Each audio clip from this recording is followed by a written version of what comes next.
Hi, Khanyi. It's so nice to meet you, and I'm super excited to be answering all the questions that you have for me.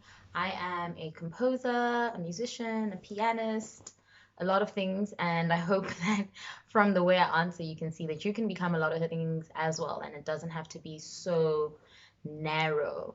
Yeah, so let's begin. First question that you asked, what got you into writing music in the first place? So I come from a really, really long family of musicians, well, artists in general. There's some sculptors, there's musicians, but my grandfather was a composer, and I think his spirit lives in me. Yeah, and that's what got me into music initially, just understanding music. But I think writing music, I was starting to feel very lonely and bored of playing all the time. And so I decided, let me try something different. And writing was a really good way of expressing myself, but also exploring music beyond just, the performance. I'm getting hot, so I'm going to take this off. Okay.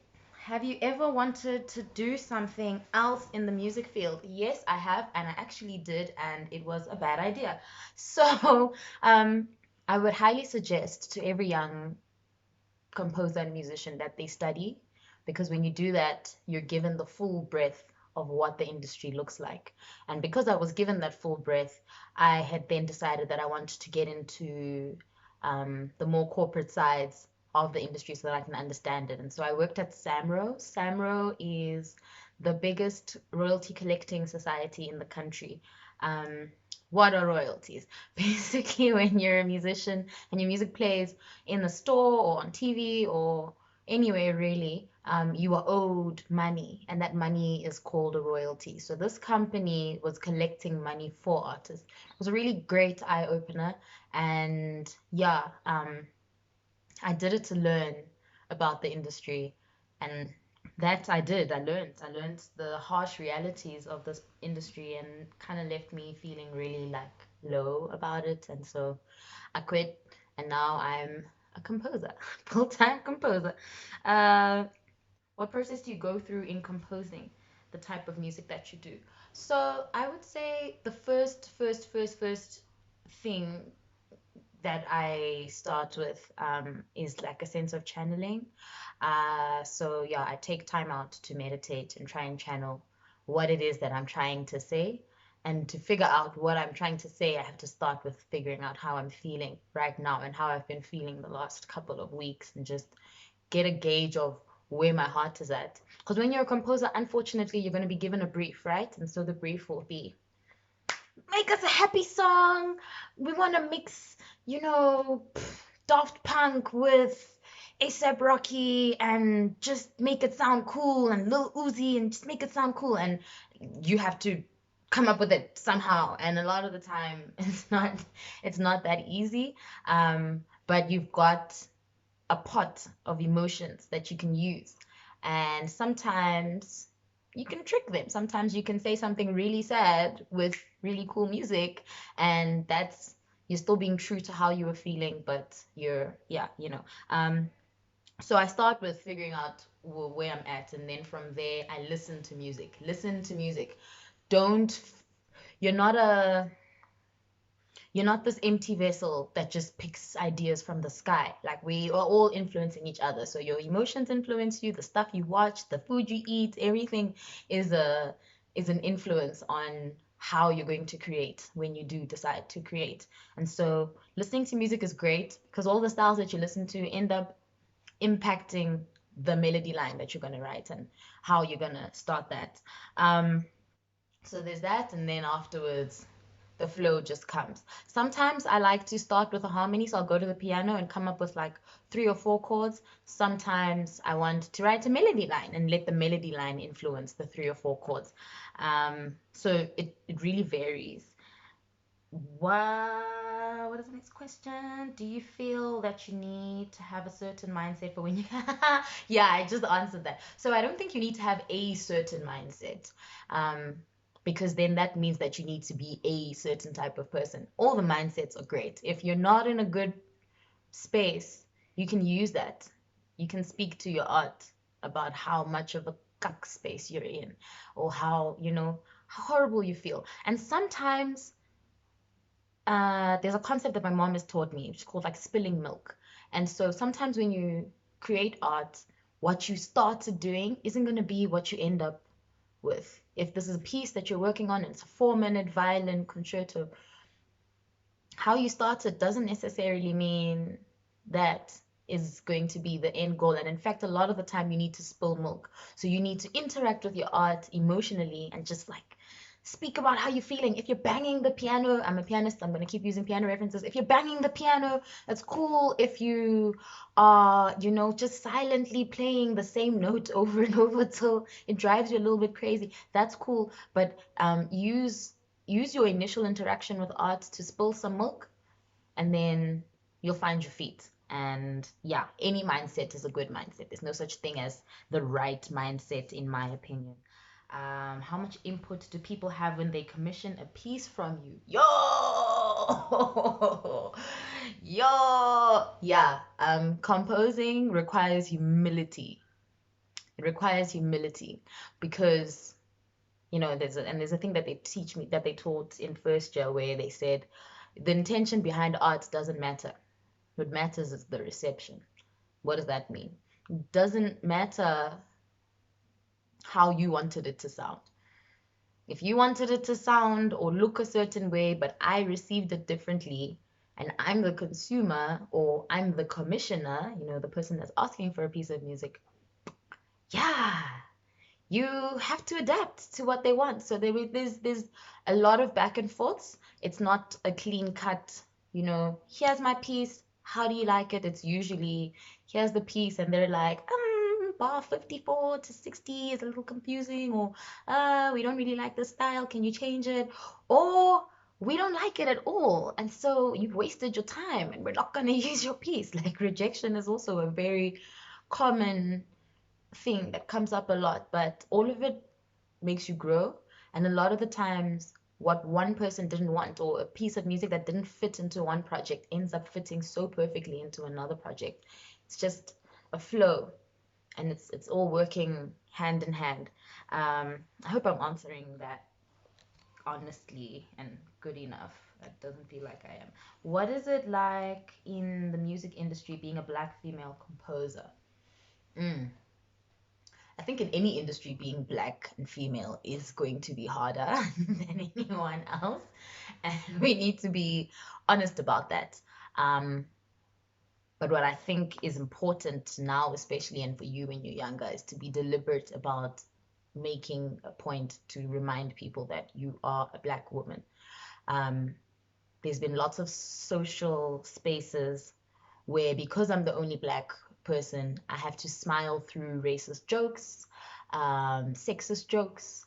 I have to pretend that I'm not offended when I am offended. And we do it because, you know, geez, there's a reason why there's only like one or two of us, right? Like we're being excluded. So if I become the angry black woman, then I probably won't get another commission tomorrow or the next day. But we're living in a time now where you can very graciously, with a smile on your face, say, "That's not okay. I don't like that you said that.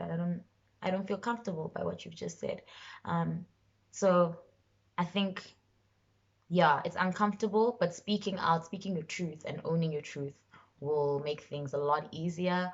Also, look for other black composers and don't feel ashamed to email them many times. Don't feel ashamed of, like, you know, Instagramming them, DMing them on Twitter, because I did that. A lot of the people that I look up to in my social circles now, people that recognize me as a composer now, know that 3, 4 years ago I was pounding their emails as a student, just trying to find out what it is that they do.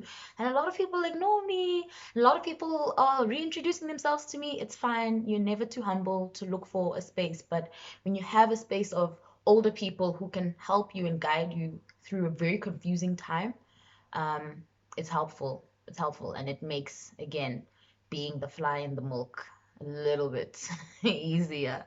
Uh, Next question. Do you think that affects who commissions you? Being a black female composer?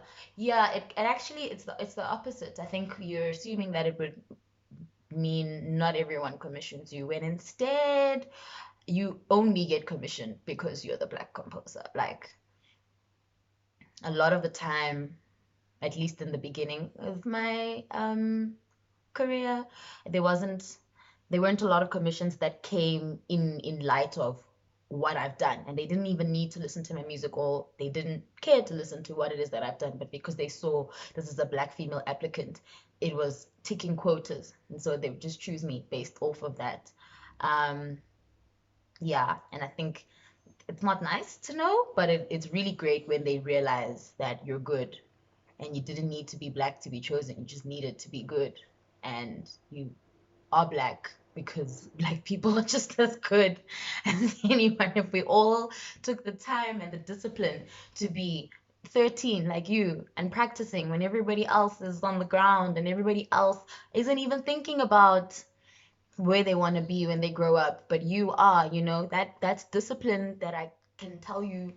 Yeah, I when I was growing up, I didn't have that around me. None of my friends wanted to or knew what they wanted to be, but I did from the age of 8. So you've already proven yourself. You don't need to prove yourself, but you already have. And yeah, don't let politics of what you are hinder the confidence that is inside of you. Do you have a favorite composer? Hmm, no. I used to. I used to really love Claude Debussy because I liked how he merged jazz and classical in a time where jazz wasn't even a conversation. Like in a time where, you know, yeah, early impressionist period, late romantic, early impressionism. What's that? 1800s. Like really, the idea of jazz was foreign. Yet here's this French composer making jazz chords, jazz progressions, jazz ideologies, playing music modally and not harmonically, where a lot of times in Western music it's like, okay, we're gonna go from C chord 1 to F chord 4 to G chord 5 back to C. This time you have this guy that's like, I'm gonna go C, maybe throw in a D sharp, maybe take it down to a C sharp, and then move it up to an F sharp, and then end up in A flat minor, even though I started to like he was just doing his own thing, and I really liked that rebellion. But then now that I've just explored my palette beyond classical music, I would say my favorite composers range from how I'm feeling and what style of music, and also the idea of a composer being someone who writes music is no longer the idea that I work off of. I think a composer is someone who makes music. And so, yeah, my uncle in Hamashau who plays the mbira when he's drunk at the tavern, he's a composer. He composes music all the time, and it just comes naturally. So I think when you start to remember that even people who don't consider themselves composers are composing music, your world is expanded. And then you can draw influences from more than just this one field that you exist in. You can draw influences from everywhere, from poets, from people who speak a language you don't understand. There's music in language and how we speak language as well. So, whew, okay, getting into hectic things. Do you have any advice for anyone interested in getting started in composing? My advice, because I know that when you consider composing, you're usually still a performer. You have to be a performer before you're a composer, unfortunately. But every time you're performing or practicing and you make a mistake, turn that mistake into a song. Don't treat that mistake like it's a problem. In fact, take a break from practicing and use all of those mistakes to build ideas within you and expand everything into whatever you want it to be. That'll be the one thing. And I think the other thing, yeah, you're going to learn a lot. Make sure after you've learned all of those things, you unlearn them. All of them. Just park it to the side and figure out what you want to say. Because whatever you want to say will never be perfect or similar to what already exists. Yeah, I hope this helps. It's really been lovely talking to you somehow virtually. And yeah, I'm on Instagram, Monthati_M. My email address, Claudia has it, so you can get it from her if you do have more questions. If you want to compose things, I can send you snippets of installations that I've done, and you can score to that. Yeah, if you want to know more about the not so technical writing element of composing, but the production side, which you need to know as well, and the networking as well, that, composing is an expanded idea and you compose for a lot of things. We can talk more on those type of things as well. But for now, I hope this has been helpful. And yeah, looking forward to your journey. You're asking all the right questions. I'm sure you're going to be an amazing composer.